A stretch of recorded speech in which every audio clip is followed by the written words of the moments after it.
Hindi pa ako nakakapagsalita. Mabilis nang nagsalita si Sofia. Nagkataon ba? Nakasalubong ko si brother-in-law sa pinto. Nakita kong hindi pa siya kumakain kaya isinama ko na. Kumunat ang noo ni Bea Alonzo. Hindi maintindihan kung bakit bigla akong lumitaw dito. Nginitian ko siya.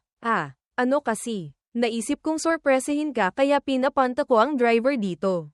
Pagkarinig ni Bea, agad kumalma ang kilay niya. Hindi na siya nag-isip pa. Diretsyong naniwala sa sinabi ko. Ako ang hindi nag-isip ng mabuti. Dapat pala isinama na kita. Medyo naging busy nitong mga nakaraang araw. Ang totoo, ilang araw nang hindi kami nagkikita ni Bea. Ngayong gabi, hindi dumating si Catherine Bernardo. Sa kwarto, si Bea lang at ang tatlo ni na Sofia ang nandoon. Kasama pa ako. Habang kumakain, walang masabi ang tatlo ni na Sofia. Pakiramdam nila, sobrang liwanag nila. Tatlong malalaking ilaw na nakaupo sa gilid. Silang tatlo pinagsama-sama ay hindi pa rin katumbas ng sweetness naming dalawa ni Bea. Nakakasilaw. Hindi pa man dumarating ang pagkain. Pakiramdam nila nalulunod na sila sa PDA namin. Kinabukasan, pumasok ako sa trabaho gaya ng dati. Kaya lang, pagdating ng oras ng trabaho, hindi pa rin nakikita ng lahat si MS, Jow kaya nagsimula ng magbulungan ang lahat. Automatikong sumulyap sa akin si Tony Chua. Lumapit sa tabi ko. Daniel, alam mo ba kung bakit hindi pumasok si manager? Hindi ako masyadong nag-isip. Malamig na sumagot. Siguro nakatulog. Tiningnan ako ng malalim ni Tony pero hindi nagsalita tapos umalis na siya. Totoo ngang nakatulog si MS, Jow. Pinilit ko siyang uminom ng 1.5 bote ng alak. Mabuti na lang at hindi siya namatay sa kalasingan. Pagkagising ni MS, Jow, nalaman niyang natulog siya sa tabi ng flower bed sa harap ng hotel. Lito ang buong katawan niya. Inalag-alog niya ang nahihilo niyang ulo. Ang nangyari sa kwarto kagabi ay lumitaw sa isip niya. Nalaman ni MS, Jow na naloko ko siya. Pero bukod sa walang magawang pagsigaw, wala siyang magawa, at mabilis lang. Nalaman ni MS, Jow ang isang mas masakit na bagay, ang dinner kagabi ay ginestusan niya lahat. Isang gabi. Gumastos siya ng halos 100,000. Ang ilang bote ng alak na binuksan ko ay yung mga pinakamahal. Gumastos siya ng pera pero walang nakuha.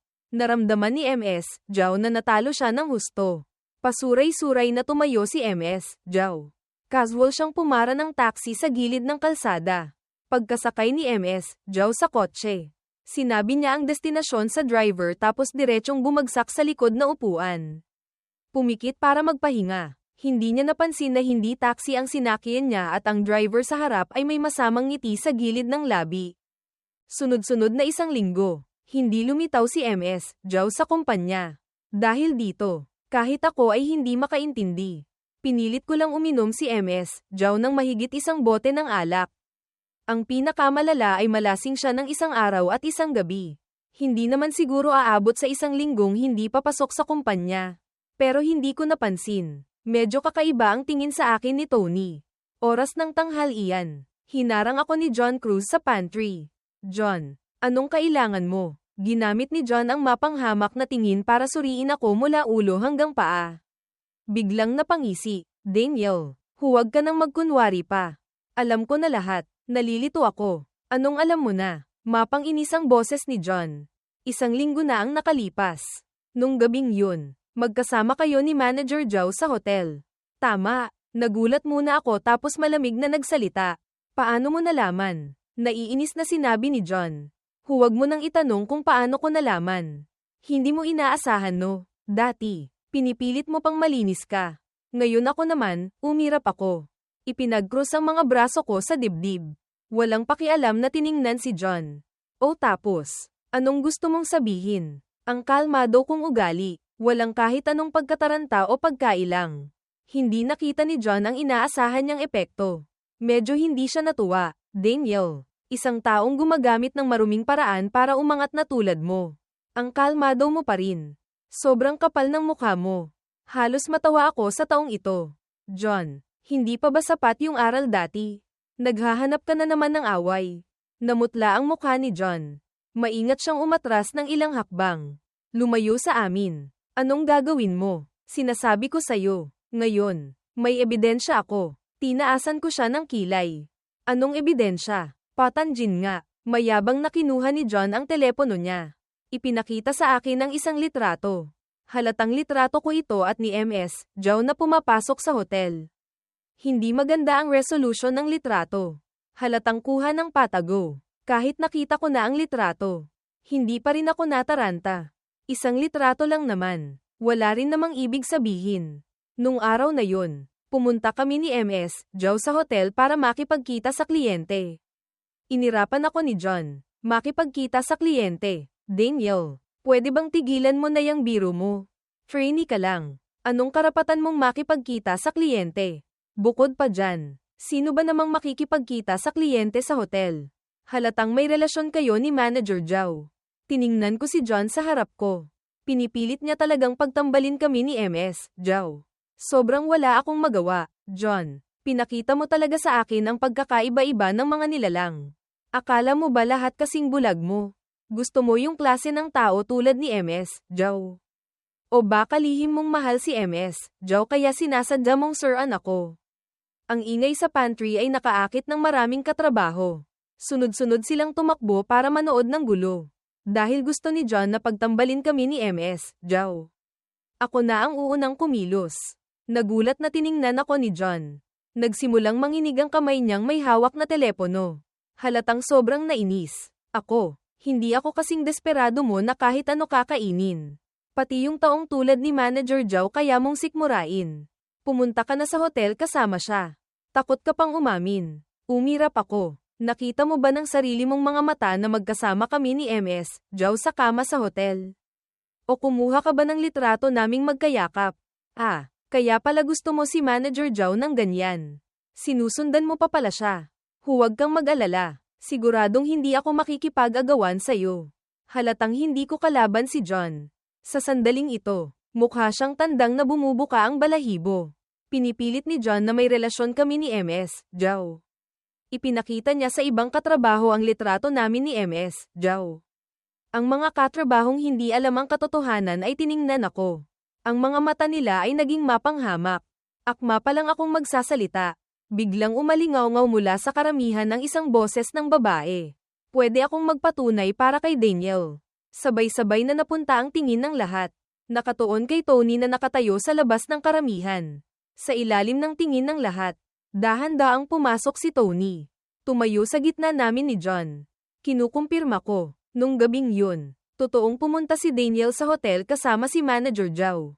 Pagkasabi nito, nagkagulo ang buong kwarto, pero agad na idinagdag ni Tony.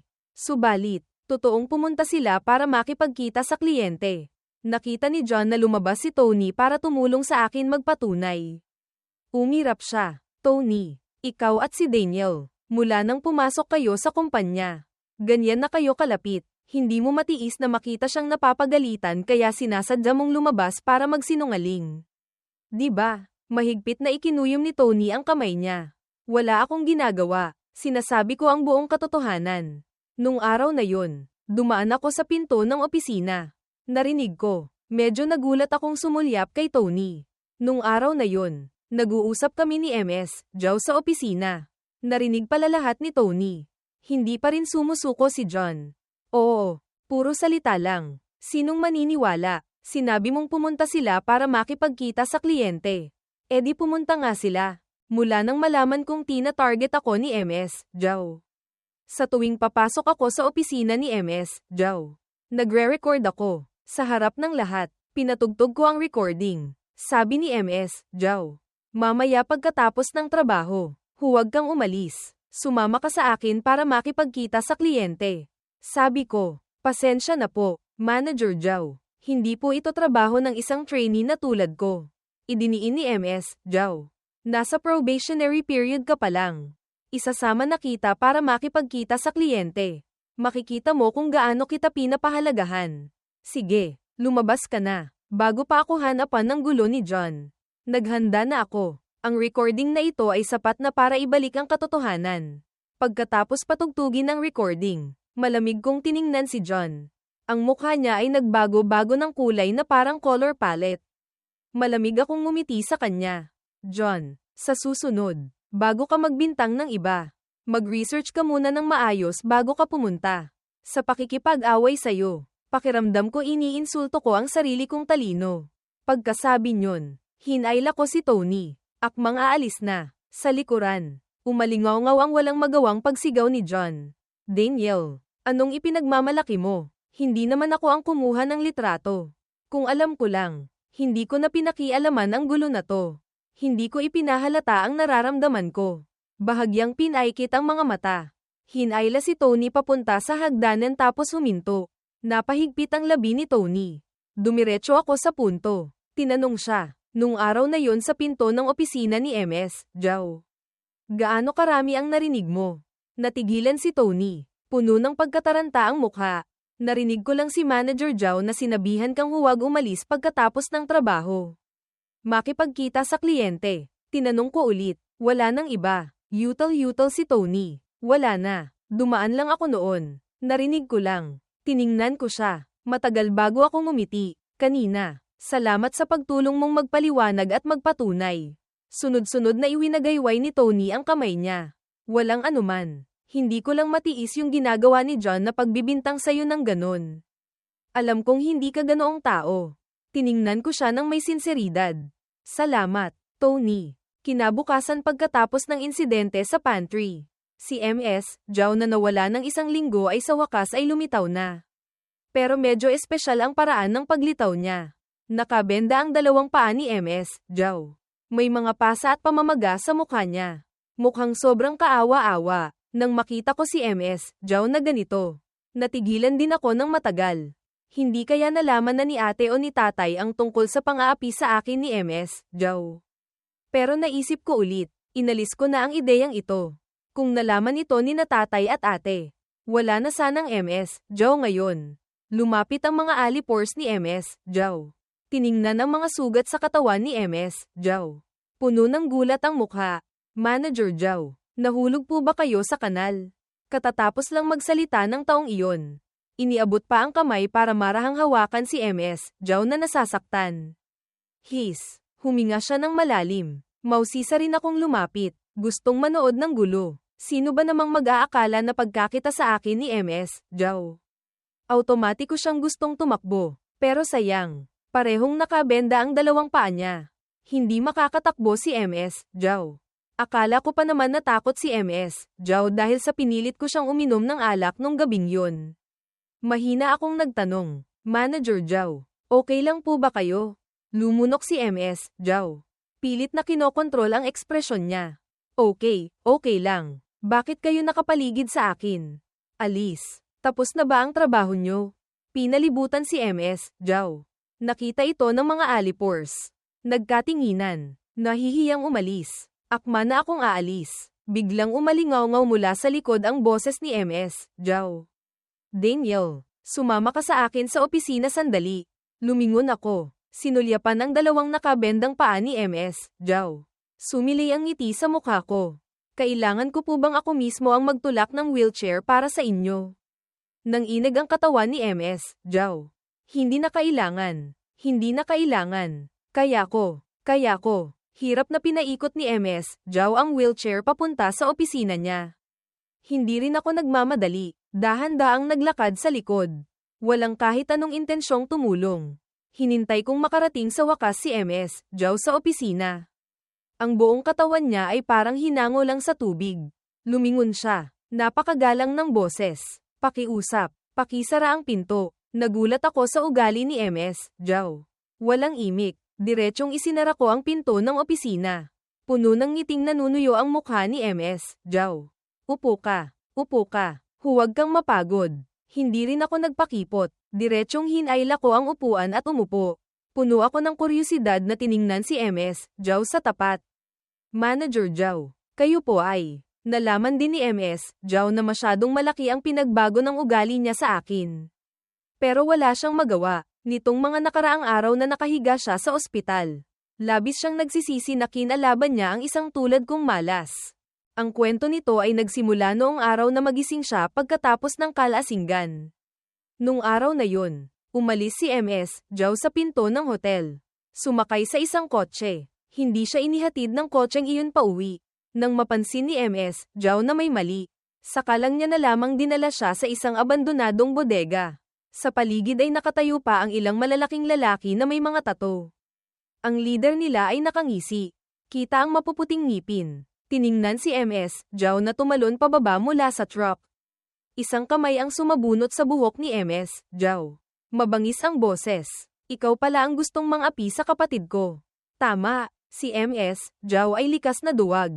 Lalo siyang natakot sa ganito. Kuya, hindi ko po kilala ang kapatid nyo. Umirap ang malaking lalaking iyon. Malakas na itinulak ang ulo ni MS Zhao. Kahapon lang, dinala mo ang kapatid ko para makipagkita sa kliyente. Ngayon hindi mo nakilala. MS Zhao, gusto mo bang mamatay? Nanlaki sa gulat ang mga mata ni MS Zhao. Puno ng hindi makapaniwalang mukha siya. Si Daniel ay kapatid mo. Sinampal ng malaking lalaki ng isang beses ang mukha ni MS Zhao. Ang pangalang yan. Kaya mo ring tawagin. Malakas ang kamay ng malaking lalaking iyon. Ang isip ni MS Zhao ay hindi na malinaw. Lalo pang nahilo sa sampal niya. Nang makaharap ng matigas na kalaban si MS Zhao. Nagsimula siyang matakot. Halos nagmamakaawa siyang nagsabi sa malaking lalaking iyon. Sorry po. Hindi ko po alam na si Young Master Cruz ay kapatid nyo. Dati po, marami akong pagkakasala. Dito na po ako hihingi ng tawad sa inyo. Pwede po ba? Pero hindi siya pinatawad ng malaking lalaking iyon dahil dito. Malamig siyang ngumisi. Tumayo. Pinagpag ang pulso. Hindi ba't gusto mo may nagsisilbi sayo? Kami ng mga kapatid ko ngayon ang magsisilbi sayo ng maayos. Pagkasabi nyon, lumapit ang ilang malalaking lalaking may tato. Sinuntok at sinipa si MS Zhao. Ang mga taong ito ay marunong magtimpi. Sapat lang para maramdaman ni MS Zhao ang sobrang sakit. Pero hindi nagiiwan ng masyadong halatang sugat. Hindi makapalag si MS Zhao. Kaya lang niyang yakapin ang ulo at walang tigil na sumigaw sa sakit. Pero liblib ang lugar na ito. Walang kahit sinong makakarinig. Biglang tumunog ang telepono sa bulsa ng malaking lalaki. Kinuha ito ng malaking lalaki at nakinig. Sunod-sunod na tumango. Pagkatapos ibaba ang tawag. Tinawag niya ang isang tao sa tabi niya. Naintindihan ng taong iyon. Kumuha ng isang bakal na tubo at iniabot. Nasiyahang tumango ang malaking lalaki. Iniabot niya ang kamay para kunin ito. Tinimbang-timbang sa kamay ng 2 beses. Kinuha ang bakal na tubo at lumapit kay MS Zhao. Kumakalansing ang bakal na tubo sa sahig. Naglalabas ng napakatining na tunog. Ang mga malalaking lalaking may tato na bumubugbog kay MS Zhao ay nagsitabihan. Tiningnan ni MS Zhao ang bakal na tubo. Hindi mapigil ang lumunok. Natatakot siyang umatras. Kuya, mali po ako. Hindi ko na po uulitin. Patawarin niyo na po ako. Ilang segundo lang. Isang nakakapangilabot na sigaw ang umalingawngaw sa abandonadong bodega. Binali ng malaking lalaking iyon ang 2 binti ni MS Zhao. At itinulak pa siya sa kanal. Pagkatapos matiyak na puno ng sugat ang buong katawan ni MS Zhao. Nagbago sila at naging mabubuting mamamayan. Dinala nila si MS Zhao sa ospital. Nang makita ng doktor ang isang grupo ng construction worker na may buhat na isang matabang tao. Natakot pa siya. 2 araw pagkatapos. Saka lang nagkamalay si MS Zhao mula sa pagka-comatose. Pagmulat pa lang ng mata. Nakita niya ang malaking lalaki at ang iba pa na nakatayo sa tabi ng kama. Sa sobrang takot, halos lumipad na ang kaluluwa niya. Ang nanay ni MS Zhao, na hindi alam ang katotohanan, ay libu-libong beses na nagpasalamat sa mga malalaking lalaking iyon. Saka lang nalaman ni MS Zhao na ang mga taong nagdulot sa kanya ng ganitong kalagayan ay naging tagapagligtas pa niya. Pinandilatan siya ng malaking lalaki sa tabi. Hindi nang ahas na tumutol si MS Zhao. Pero lihim siyang nanumpa sa puso niya. Pagkatapos niyang lumabas ng ospital. Siguradong gagantihan niya ako. Sayang lang. May nakahula na sa iniisip niya. Sa araw na lumabas si MS Zhao ng ospital. Hindi sinasadyang nahulog na naman siya sa kanal. At ang mga dating tagapagligtas ay napakabait na naman na nagdala sa kanya sa ospital. Bago umalis ang malaking lalaki. Nag-iwan siya ng isang pangungusap sa tainga ni MS Zhao, kung gusto mong mapunta sa ICU sa susunod. Subukan mo lang. Huwag mong subukang mag-report sa pulis. Ayaw mo rin namang malaman ng pulis ang mga maruruming ginagawa mo. Di ba? Isang pangungusap lang ang direktang tumama sa kahinaan ni MS, Zhao. Kaya pagbalik ni MS, Zhao sa kumpanya, nagbago ng 180 degrees ang ugali niya. Ako, manager, may ipapakiusap po sana ako sa inyo. Sabihin mo, talagang mausisa ako kung ano ang pinagdaanan ni MS, Zhao, kaya hinintay ko pa rin ang susunod niyang sasabihin. Nag-isip sandali si MS, Zhao, bago nagsalita. Sa susunod, pangako ko po, hindi ko na kayo ita-target. Hindi ko na rin po kayo pagpaplanuhan. Pwede po ba ninyong sabihin sa mga kuya ninyo? Palagpasin na lang po nila ako na parang isda. Natigilan ako. Medyo nag-aalangan ang boses. Mga kuya. Sunod-sunod na tumango si MS, Zhao. Opo, kasalanan ko pong hindi ko alam ang taas ng langit at lalim ng lupa. Hindi ko po alam na marami pala kayong kuya. Nagkasala po ako dati. Nagtaka ako. Hindi ba't iisa lang ang kuya ko? Tinanggal ko na dati sina tatay at kuya ko sa listahan. Ngayon tinanggal ko na rin si Bea Alonzo. Kung gayon, ang natitira na lang ay si Sofia. Kasabay nito, tumunog ang telepono ko. Kinuha ko ito at tiningnan. Tama nga, text mula kay Sofia. Maikli niyang ikinwento sa akin ang ginawa niya kay MS, Zhao. Alam niyang ayokong mabunyag, kaya sinadya pa niyang pagpalitan ng damit ang mga bodyguard niya. Tinitiyak na walang makikitang kahit anong butas si MS, Zhao. Para mapanatili ko ang imahe kong mahirap, tiningnan ko ang mensaheng iyon. Sa puso ko ay may halong pagkaantig at pagkatawa. Hindi ko inaasahan na lihim pala akong tinulungan ni Sofia ng ganito karami. Ngumiti ako at nag-type ng isang linya, "Salamat, Sofia. Ang galing mo." Pagkatapos sumagot sa mensahe, tumingala ako at ngumingising tiningnan si MS, Zhao. Manager Zhao. Pasensya na po, ang mga kapatid ko po ay laging kakampi sa kapamilya. Hindi po kayo magagalit, di ba? Agad na iwinagayway ni MS, Zhao ang kamay niya. Hindi po. Alam ko na po talagang mali ako. Hindi ko na po uulitin. Alam kong umepekto na ang banta ng mga bodyguard ni Sofia. Masaya na rin akong sumakay sa Agos. Tutal, araw-araw na kailangang mag-isip kung paano mag-iingat kay MS, Zhao ay medyo nakakainis din talaga. Okay lang. Sa susunod, mag-ingat na lang, Manager Zhao. Kung wala na pong ibang kailangan, mauuna na po akong lumabas. Yumuko at umarko ang likod ni MS, Zhao sa akin. Sige. Ingat po kayo sa pag-alis. Pagkaalis ko, bumagsak si MS, Zhao sa wheelchair. Puno ng malamig na pawis ang noo. Hindi ko alam kung dahil ba sa pagod kanina. Sa opisina, hindi kakaunti ang mahilig makinig sa usapan. Lahat sila ay nakikinig, naghihintay sa pinakabagong tsismis. Bumukas ang pinto ng opisina. Lumabas ako, sinulyapan ko ang lahat, mukhang lahat sila ay masigasig na nagtatrabaho.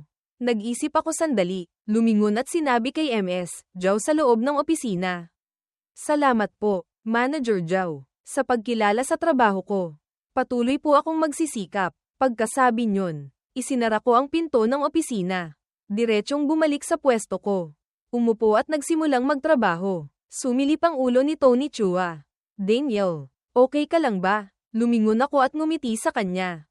Okay lang ako. Bakit mo natanong? Puno ng pag-aalala si Tony. Pinatawag ka ni manager. Tinapak ko ang balikat niya. Sinabihan lang ako ni manager na magtrabaho ng maayos. Wala siyang ibang sinabi. Huwag kang mag-alala. Hindi niya ako pinahirapan. Nang sabihin ko ang mga salitang ito, sinadya kong lakasan ng kaunti ang boses ko. Tinitiyak na maririnig ng lahat sa opisina. Nagulat muna si Tony tapos nahihiyang bumalik sa pwesto niya. Dahil sa pananakot ng mga kuya ko. Hindi na nang ahas pang manggulo sa akin ang mga alipors ni MS, Zhao. Ang sales department ay isa sa mga pinakaabalang departamento. Araw-araw, sobrang dami ng trabaho na hindi matapos-tapos. Pati ang mga trainee ay ganoon din. Sanay na ako sa ganitong dami ng trabaho kaya wala lang sa akin. Pero yung mga dating nakakatanggap ng pabor tulad nina John Cruz at Tony, masyadong naging relax dati. Ngayon, biglang dumami ang trabaho nila. Si John ang unang hindi nakatiis. Kahit na ang pinakamagaan pa ring trabaho ang ginagawa niya pag-iimprenta ng dokumento pero sobrang dami ng dokumentong iyon. Naiinis na iwinasiwas ni John ang lahat ng dokumento sa sahig. Nakakainis. Bakit ang daming trabaho? Ayoko nang gawin to. Si MS, Zhao, na nagtutulak ng wheelchair palabas ng opisina. Nahulog ang mga dokumento sa harap niya. Tiningnan ang mga dokumento sa paanan niya. Walang kahit anong hindi kasiyahan sa mukha niya.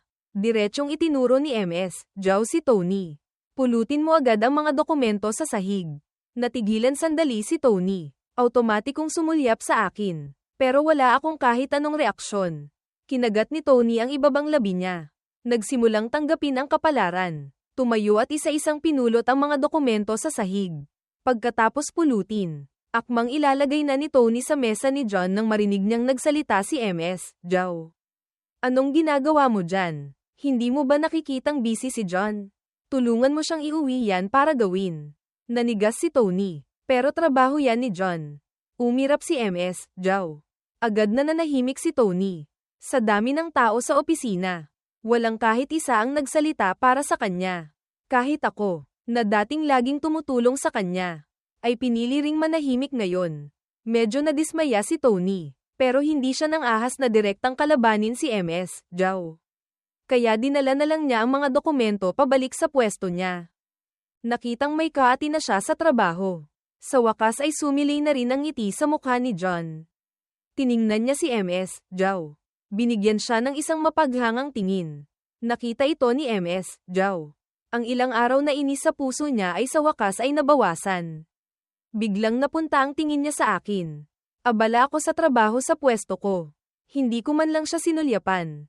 Tiningnan ni MS, Zhao ang pwesto ko. Kumunat ang noo. Napunta ulit ang tingin kay Tony.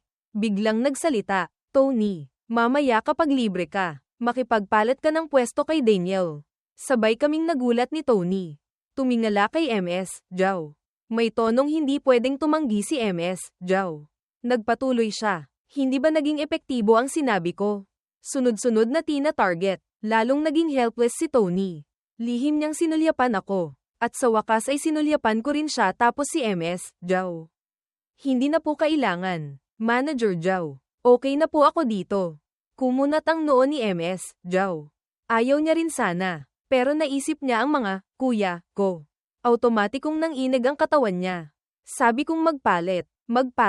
Ang daming Saturday. Pagkasabi niyon, hindi na nagbigay ng pagkakataon sa aming dalawa na tumanggi. Diretsyong itinulak ni MS, Zhao ang wheelchair pabalik sa opisina. Pagkaalis niya, tiningnan ko si Tony. Akmang magsasalita, pero narinig kong sinabi ni Tony. Hintayin mong matapos ko ang ginagawa ko. Makikipagpalit ako ng pwesto sa'yo. Pagkasabi niyon, hindi niya ako binigyan ng pagkakataong magsalita. Diretsyong nagsimulang maging abala. Napabuka ang bibig ko. Sa huli ay hindi pa rin ako nagsalita. Hindi rin naman kaunti ang trabaho niya. Mas mabuti pang magtrabaho muna siya. Oras ng tanghalian. Gusto ko sanang hilahin si Tony papunta sa kantin. Para pag-usapan na rin ang tungkol sa pagpapalit ng pwesto. Pero magalang niya akong tinanggihan. Hindi ko na rin siya pinilit. Mag-isa akong pumunta sa kantin ng kumpanya. Kaya lang, tapos na akong kumain. Hindi ko pa rin nakikita si Tony na dumating sa kantin. Naisip kong hindi pa siya kumakain kaya nag-take out ako ng isang serving ng pagkain pabalik sa opisina. Dahil maaga akong bumalik, hindi pa maraming tao sa opisina. Pumunta ako sa pwesto ko pero nalaman kong wala si Tony. Kumunat ang noo ko. Inilapag ko ang take out na pagkain sa mesa ni Tony. Biglang may narinig akong kakaibang tunog na nagmumula sa opisina ni MS, Zhao. Dahil sa kuryosidad, dahan-dahan akong lumapit sa pinto ng opisina ni MS, Zhao. Hindi nakasara ng mahigpit ang pinto ng opisina. Sa siwang ng pinto, nakita ko si MS, Zhao na nakaupo sa wheelchair. Nakatalikod siya sa pinto. Nakaluhod si Tony sa harap niya. Naghahalikan silang dalawa. Hindi pa ako nakakapag-isip ng maayos. Biglang may tumawag mula sa likuran. Daniel, anong ginagawa mo dyan? Nagulat ako. Agad akong lumingon. Nakita ko ang isang babaeng katrabaho sa opisina. Ngumiti ako. Wala naman. Nakita kong hindi nakasara ng maayos ang pinto ng opisina ni manager. Akmang isasara ko lang sana. Pagkasabi niyon, isinara ko ang pinto ng opisina. Hindi na nag-isip pa ang babaeng katrabahong iyon. Tumalikod at bumalik sa pwesto niya. Agad din akong umalis. Pagbalik ko sa pwesto, tinapak ko ang dibdib ko, pero iniisip ko pa rin ang nakita ko kanina. Sakto naman. Bumalik si Tony Chua. Kaya lang, mukhang medyo kakaiba siya. Nakita ni Tony ang lunchbox sa mesa. Lumingon siya at tiningnan ako. Ikaw ang nagdala nito para sa akin.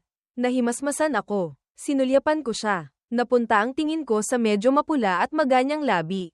Medyo nailang si Tony sa tingin ko. Iniabot ang kamay para panasan ang bibig niya. Umiwas ng tingin sa akin. Tumango ako. Oo, nakita kong hindi ka pumunta sa kantin.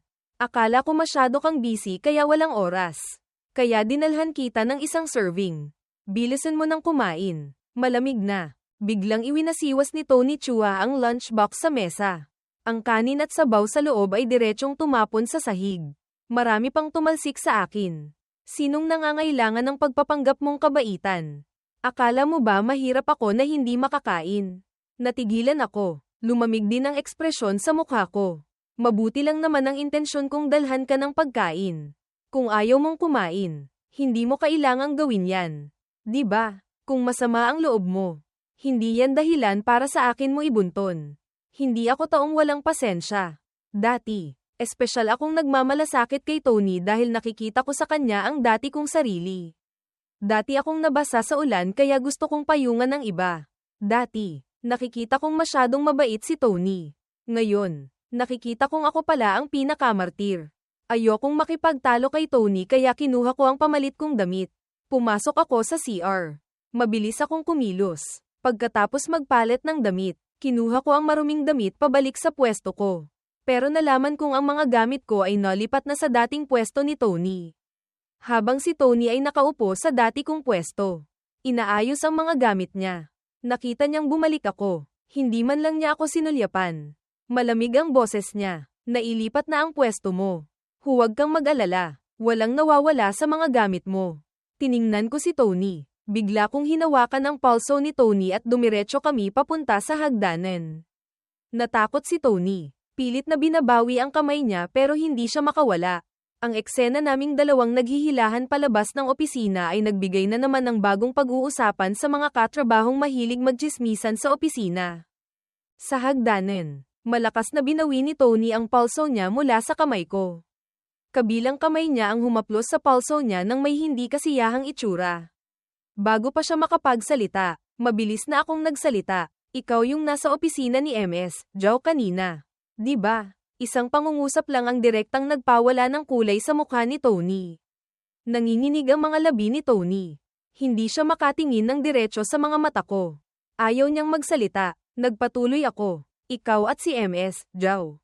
Mabilis akong pinutol ni Tony. Hindi. Wala kaming kahit anong relasyon.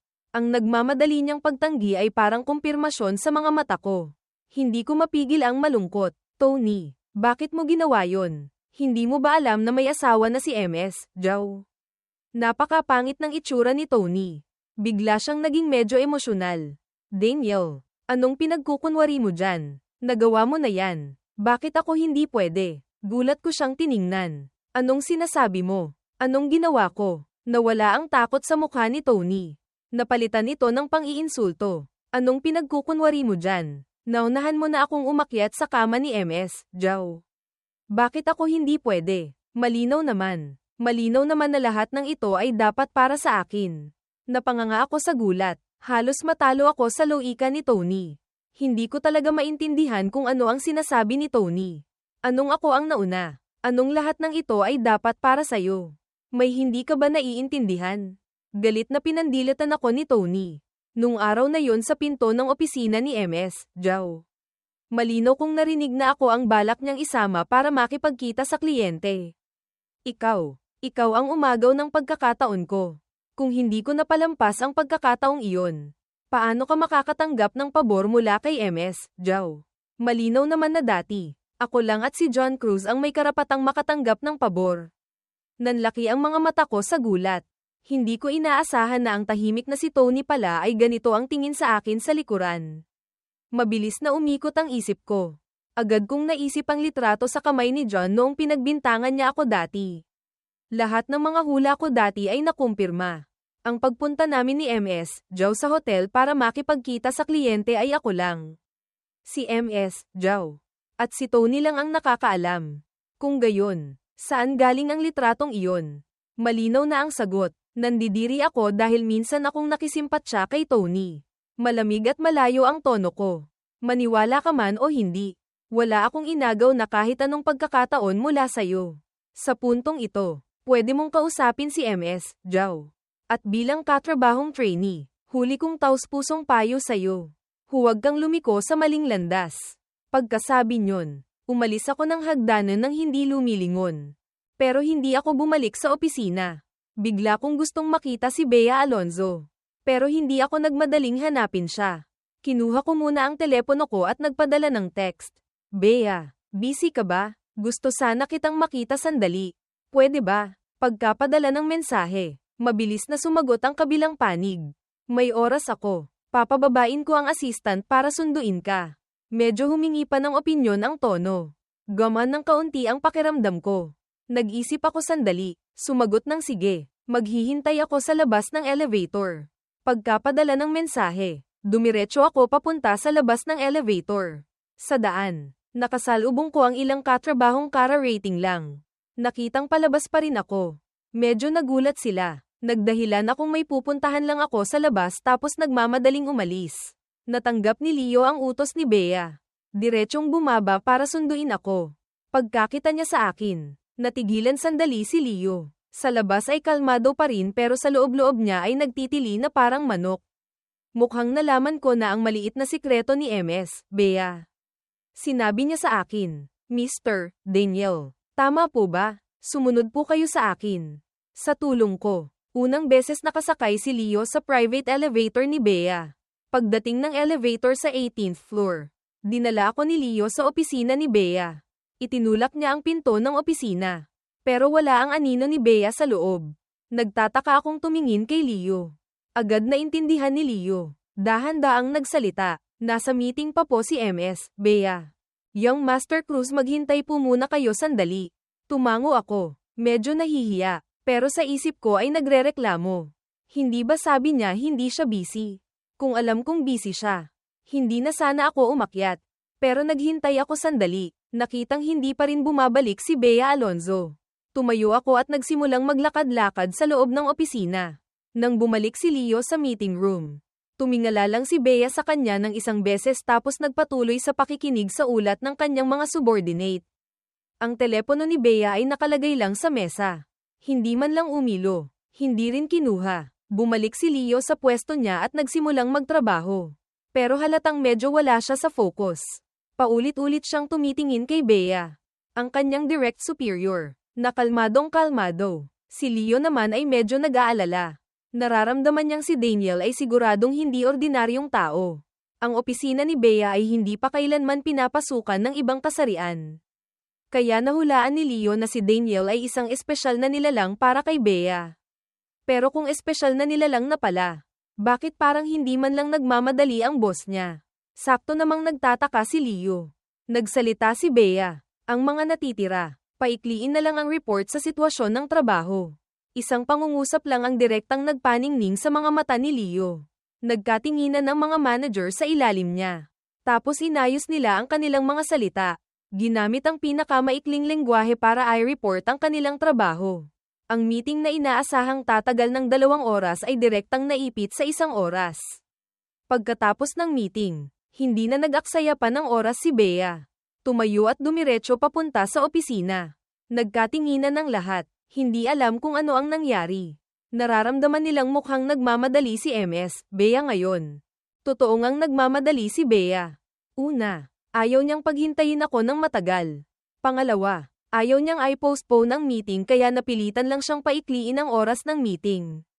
Hindi ko rin inaasahan na sa paghihintay ko ay diretsong umabot ng 1 oras. Sa panahong naghihintay ako, walang tigil ang pagtunog ng telepono ko, pero wala akong oras para pansinin ito. Diretsyong nagpadala ako ng text kay MS, Zhao para humingi ng leave tapos isinilent ko na ito. Biglang bumukas ang pinto ng opisina. Tumingala ako at nagtama ang mga mata namin ni Bea sa pinto.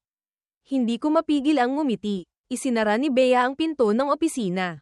Sinadya pang i-lock ito. Tapos sumugod sa yakap ko. Naghintay ka ba ng matagal? Umiling ako. Yumuko at kinuskos ang tuktok ng ulo niya.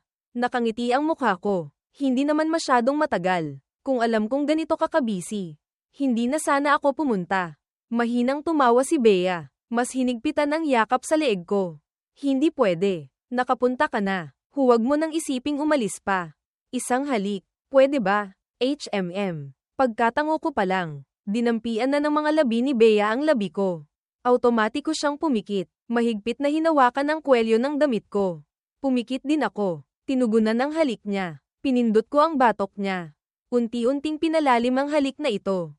Nang matapos ang halik, iminulat ko ang mga mata ko. Ang mukha ni Bea ay mapula na parang tutulo na ang dugo. Nginitian ko siya ng may panunukso. Hinalikan mo ako sa loob mismo ng opisina mo. Paano kung may pumasok? Bahagyang kumerba ang gilid ng labi ni Bea. Nakalak na ang pinto, at tapos na tayong maghalikan. Ngayon mo lang naisip yan. Hindi ba medyo huli na? Iniabot ko ang kamay at itinulak si Bea palayo. Muling sumugod si Bea sa yakap ko. Bakit bigla mong gustong makita ako? Hindi ka ba masaya? Napahigpit ang labi ko. Matagal bago ako mahinang tumango. Medyo hindi nga ako masaya. Kumunat ang noo ni Bea. Humarap sa akin. Tiningnan ako sa mata. May nang-api ba sa'yo? Umiling ako. Ang lakas ko kaya. Sino namang mang-aapi sa akin? Yun lang. Ang mga natitirang salita ay hindi ko masabi. Hindi ko rin alam kung paano sisimulan. Nag-alinlangan ako ng matagal. Bigla akong bumantong hininga. Kalimutan mo na. Tapos na yun. Isang beses lang naman magiging tanga ang tao. Huwag kang mag-alala. Walang mang-aapi sa akin. Kung may problema akong hindi kayang ayusin, siguradong hahanapin kita. Okay ba? Ipinulupot ko ang mga braso ko sa baywang ni Bea. Dahil alam ko na ang tunay na kulay ni Tony Chua. Hindi na ako magpapakatanga pa para pagplanuhan niya. Inaamin kong medyo nalungkot ako kanina. Siguro dahil na-miss ko lang si Bea. Niyakap ako ni Bea. Malambing ang tingin pero hindi nagsalita. Nakita ko ito. Yumuko ako at hinalikan siya sa pisngi.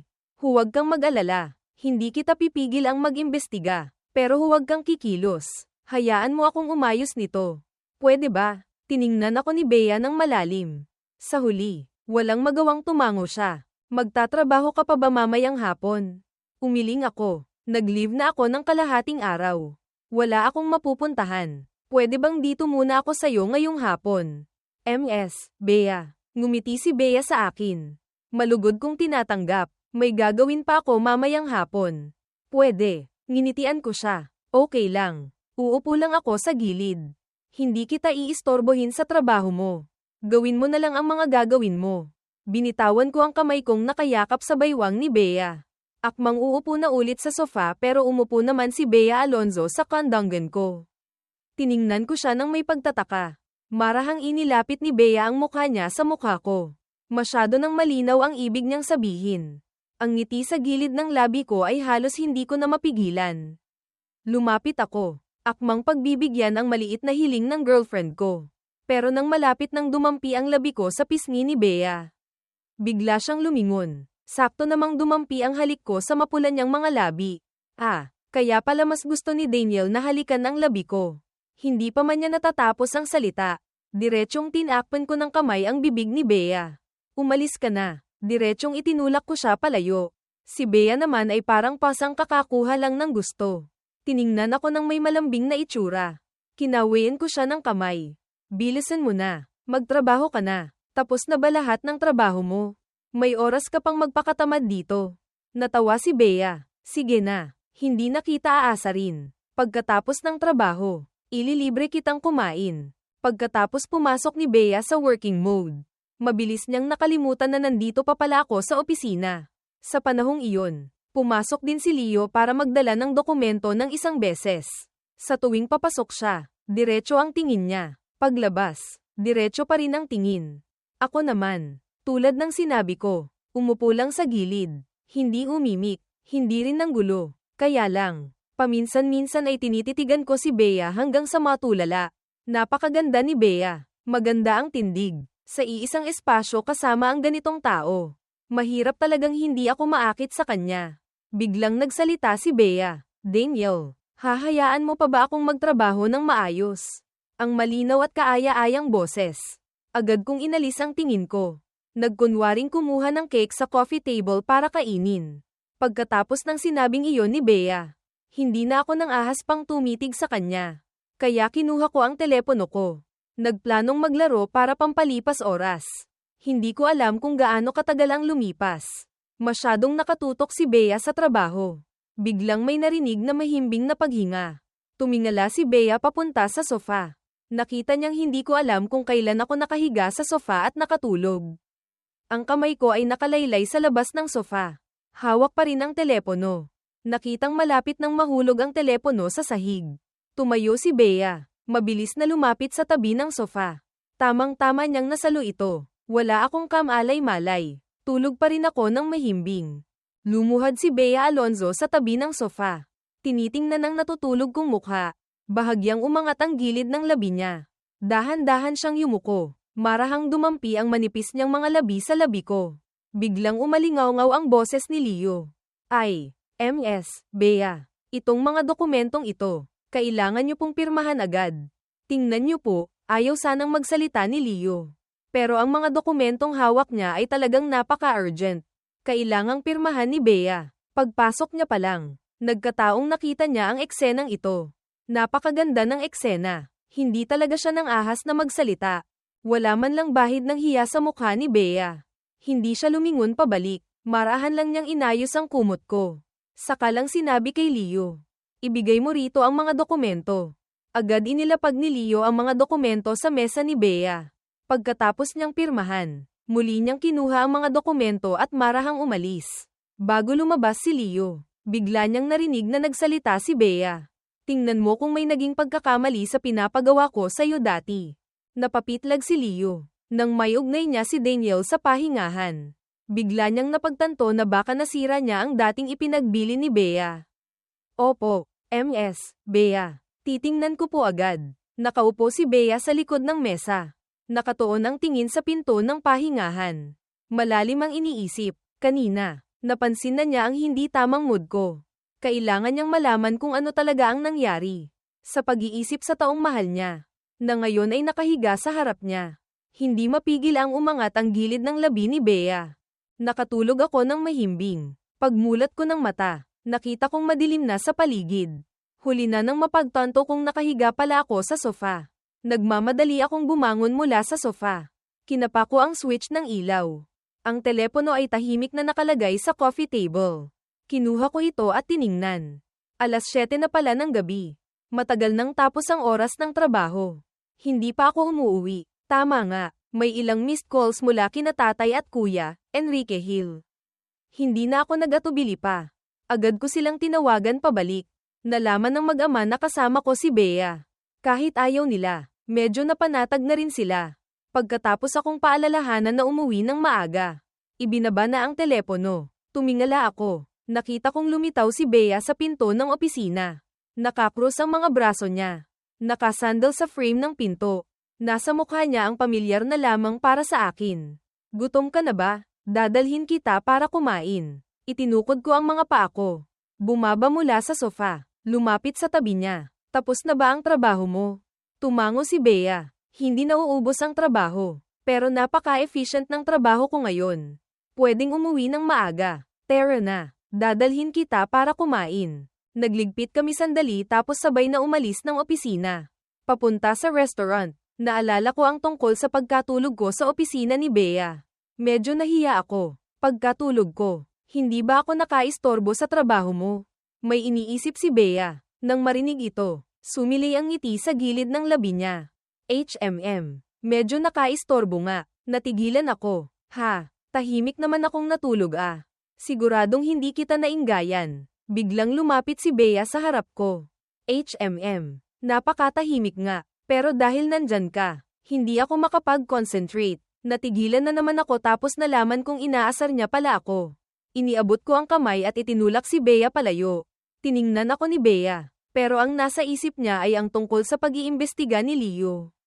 Pumunta mismo si Leo sa HR department ng isang beses.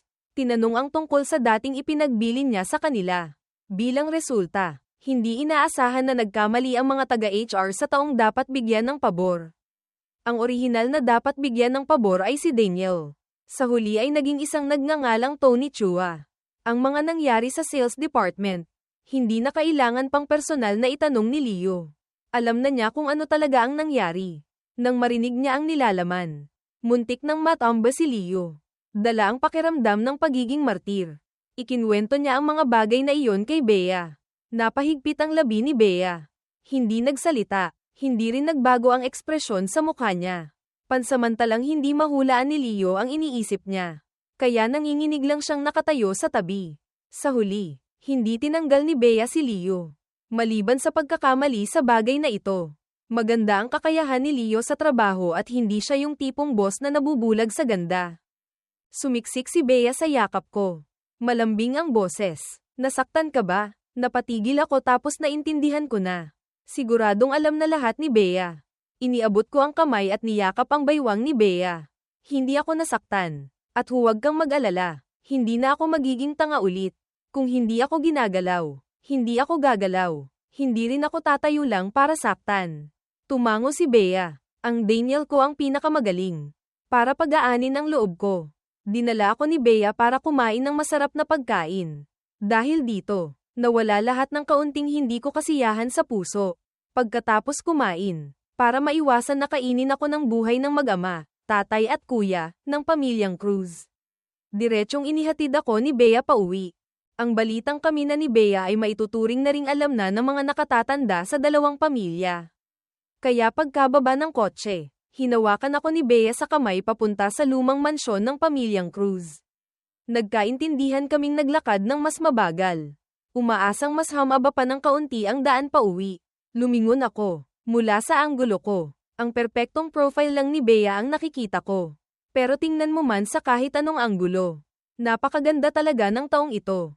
Bea, dati, wala ka ba talagang ibang naging boyfriend? Bahagyang kumerba ang gilid ng labi ni Bea. Bakit, Daniel? Iniimbestigahan mo ba ang love life ko? Nahihiya kong inalis ang tingin ko. Hindi naman. Naisip ko lang. Nagka-girlfriend na ako ng isang beses. Hindi ba dapat ikaw ay wala pang karanasan? Kung hindi, hindi ba masyadong dehado ka? Bukod pa riyan, napakagaling mo. Wala ka ba talagang naging boyfriend? Sobrang curious lang talaga ako. Seryosong umiling si Bea. Wala. Bago tayo maging tayo, lagi kong iniingatan ang sarili ko para sa'yo. Huwag kang mag-alala. Mula simula hanggang dulo, ikaw lang ang nag-iisa sa akin. Ang matamis na pagtatapat ay nagpabilis ng tibok ng puso ko. Kaya lang, ang salitang, iniingatan ang sarili. Tama ba ang pagkakagamit? Nakitang hindi ako nagsasalita. Nagdagdag pa si Bea. Dati, halos hindi kami naghihiwalay ni ate mo. Kung mayroon ba akong malabong relasyon o nakipag-date sa ibang lalaki, siya ang pinaka nakakaalam. Gusto ko sanang magsalita pero pinigilan ko. Halos hindi naghihiwalay. Kung gayon, napakaganda pala ng relasyon nyo. Hindi ba kayo pinagdudahan ng iba? Agad na intindihan ni Bea. Iniabot ang kamay at marahang sinuntok ang dibdib ko ng isang beses. Anong iniisip mo? Kung kami ni ate mo ang magkakatuluyan, paano ka na? Paulit-ulit akong humingi ng tawad. Nagbibiro lang ako. Huwag mong seryosohin. Huwag mong seryosohin. Marahang ipinatong ni Bea ang dalawang kamay sa balikat ko. Daniel, huwag kang mag-alala. Wala akong ibang magandang katangian. Isa lang, tapat ako. Kapag nahulog na ang loob ko, habang buhay na yun. Kaya, handa ka na bang makulong sa akin habang buhay? Tiningnan ko siya. Ang mahinang hangin ng gabi ay ginulo ang buhok sa noo ni Bea. Pero ang maganda niyang mga mata ay puno ng lamang at malalim na pagmamahal. Niyakap ko siya ng mahigpit. Bea, medyo foul ka rin pala. Paano mo nasabing wala kang ibang magandang katangian? Lahat maganda, pero ang pinakamaganda ay ang katapatan mo. Yan ang tama. Hindi sinabi ni Bea kung oo o hindi. Malambing niya akong tiningnan. Dahan-daang tumingkayad. Isang halikang dumampi sa gilid ng labi ko. Tapos sumandal ang ulo sa balikat ko. Daniel, hindi ako kasing ganda ng inaakala mo. Mayroon din akong mga sikretong hindi alam ng iba. Pero sa ngayon, ayoko pang ipakita sa'yo. Tumingin ako sa kanya. Marahang hinaplos ng kamay ko ang manipis na labi ni Bea. Pareho kaming natigilan. Tumuwid ng tayo si Bea. Tinakpan ng bibig. Sige na, pumasok ka na. Kung hindi, baka lumabas si Tito na may dalang kutsilyo. Napatigil ako. Lumingon at nakita ko si Tatay Cruz, na nakatayo sa gate. Nakita niyang nakatingin ako. Agad na sumili ang ngiti sa mukha ni tatay. Ngumiti ako kay Bea ng paumanhin tapos kumaway sa kanya at lumapit kay tatay. Tay, nakangiting sumagot si tatay. Napunta ang tingin kay Bea na nakatayo pa rin sa pinto. May kaunting pagyayabang pa. Wala akong magawang itinulak si tatay papasok ng pinto. Bago isara ang pinto, tiningnan ko si Bea na nakatayo pa rin sa labas. Nag-isip ako sandali. Nagmouth ako ng good night sa kanya. Ngumiti si Bea at tumango sa akin. Hanggang sa samarado ang malaking pinto ng bahay ng mga Cruz. Saka lang siya tumalikod at naglakad papunta sa kabilang bahay. Habang naglalakad, nawala ang ngiti sa mukha ni Bea. Kinuha niya ang telepono at nag-dial ng numero. Hello, Leo. Tulungan mo akong gawin ang isang bagay. Nitong mga nakaraan, nagsimula na akong humawak ng trabaho sa isang department sa kumpanya. Araw-araw ay napapagod ako pero masaya naman ang puso ko. Ang pagod kong itsura, sa mata ng pamilyang Cruz, ay nakakaawa. Halos gabi-gabi, naghahanda sila ng late night snack para sa akin. Gusto lang akong palakasin. Nasanay na ako. Araw-araw pag-uwi ko, may naghihintay na late night snack para kainin ko. Pagkatapos kumain ng late night snack, saka lang nagsalita si nanay ko. Daniel, anak, mukhang napapagod ka ba sa trabaho nitong mga nakaraan? Hindi na makapaghintay si tatay. Nagsalita na rin. Oo nga, pamayat ka na. Kung talagang masyadong pagod, umiling ako. Okay lang po ako, Nay. Medyo marami lang po talagang trabaho nitong mga nakaraan. Pero gusto ko po ang trabahong ito. Alam kong mahal ako ni tatay. Pero gustong-gusto ko talaga ang trabaho at buhay ko ngayon. Narinig ito ni tatay. Sa huli ay nilunok pa rin niya ang tatlong salitang, huwag ka nang magtrabaho. Bamantong hininga siya. Basta masaya si Daniel. Susuportahan ka ni tatay. Kaya lang, importante ang trabaho. Pero kailangan mo ring alagaan ang kalusugan mo. Naiintindihan mo ba? Tumango ako. Opo, alam ko po, tay. Halos umabot na sa likod ng tenga ang ngiti ni tatay. Mabuti kung alam mo. Sige na, umakyat ka na. Magpahinga ka na. Agad akong tumayo. Opo, kung gayon. Tatay, nanay, aakyat na po ako. Pagkasabi nyon, umakyat na ako ng hagdan. Nawala ng kaunti ang ngiti sa mukha ni tatay. Lumingon siya kay nanay. Mahal, nararamdaman mo bang parang medyo hindi masaya si Daniel? Tumango rin si nanay bilang pagsang-ayon. May nangyari kayang hindi maganda sa kumpanya kasama ang mga katrabaho niya. Agad na nagseryoso ang ekspresyon ni tatay. Itong batang ito, independent, gustong maging low-key. Ayaw niyang bigyan siya ng special treatment natin at ni Bea. Hindi kaya, binyuli talaga siya ng katrabaho. Sa pag-iisip na may nang-ahas na bulihin ang mahal niyang anak. Ang buong katauhan ni tatay. Ang aura sa paligid niya ay nagbago. Ang mabait na ama sa harap ko ay naging malamig at walang awang business tycoon. May kaunting pag-aalala rin sa mukha ni nanay. Kung gayon, ay patanong kaya natin kay Enrique. Mas madaling magkausap ang magkapatid. Tumango si tatay. Sige, si Enrique na ang bahala. Kaya ng gabing iyon, diretsong kumatok si Enrique sa pinto ng kwarto ko. Noong oras na iyon, kakatapos ko lang maligo, paglabas ko pa lang ng banyo. Narinig ko na ang katok sa pinto. Nagmamadali akong pumunta para buksan ang pinto. Nang makita ko si Enrique sa pinto, medyo nagulat pa ako. Kuya, pasok ka. Isinara ko ang pinto. Pinaupo siya sa tabi ng kama. Ako naman ay nagsimulang magpatuyo ng buhok. Ang ugong ng hair dryer ay medyo nakakaantok. Pinili ni Enrique ang sandaling ito para magsalita. Daniel, nitong mga nakaraan, masaya ka ba sa kumpanya? Dahil sa pangungusap na ito, kalahati ng antok ko ay nawala. Sa wakas, nalaman ko na rin kung bakit ako hinanap ni Enrique ngayong gabi. Okay naman. Medyo masaya naman. Sa harap ng pamilya ko. Ayokong magsinungaling. At ang paikat-ikot kong sagot ay nagpahiwatig din kay Enrique na hindi talaga masaya ang kapatid niya sa kumpanya. Hindi agad nagtanong si Enrique. Naghintay siyang matapos akong magpatuyo ng buhok bago siyang umiti at nagtanong. Daniel, pwede mo bang sabihin kay kuya kung anong nangyari? Tinitigan ko si Enrique. Hindi nagsasalita. Sakto namang akala ni Enrique ay hindi ako magsasalita. Ikinwento ko sa kanya ang lahat ng nangyari nitong mga nakaraang panahon. Tungkol naman sa pagwawala ko sa hotel at sa kumpanya. Hindi ko sinabi. Ayokong isipin ng pamilyang Cruz na dahil nawala ako sa labas ng 20 taon. Nagkaroon ako ng ilang hindi magagandang ugali.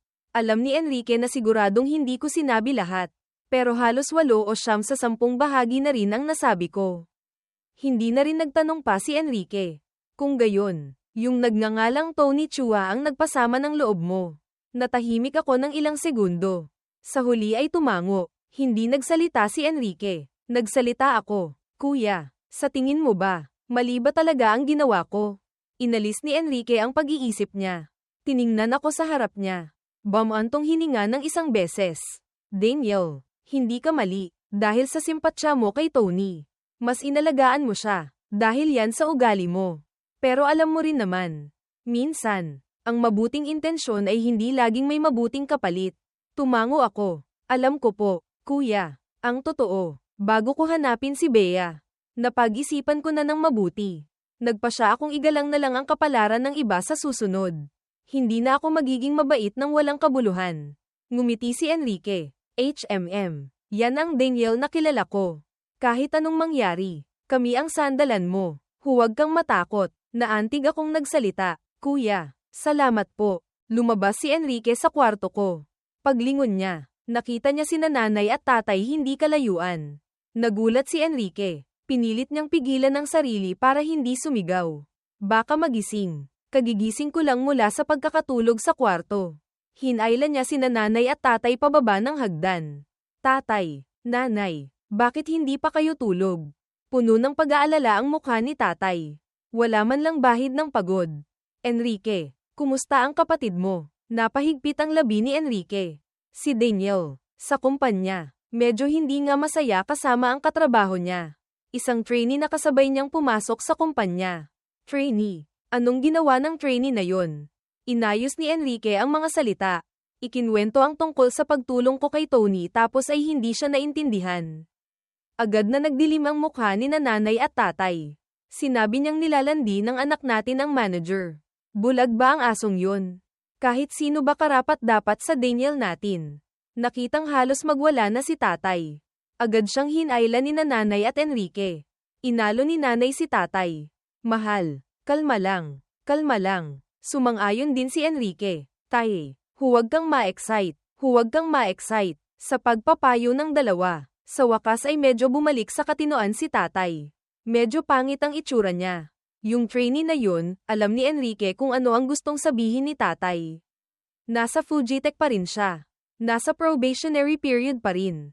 Hindi pwedeng basta-basta na lang tanggalin ng kumpanya ang trainee. Kahit mayaman at makapangyarihan ang pamilyang Cruz at Alonzo.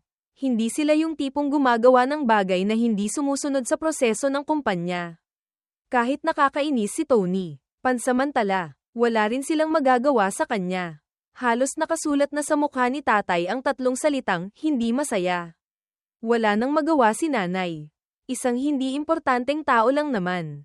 Bakit ka nagagalit? Ngumisi si Enrique. Huwag po kayong mag-alala. Tay, may magandang plano po ang anak nyo. Siguradong makakaganti si Daniel. Nagliwanag ang mga mata ni tatay. Sabihin mo agad. Sabihin mo agad. Bumulong si Enrique ng 2 pangungusap sa tainga ni tatay na lalong nagpaningning sa mga mata ni tatay.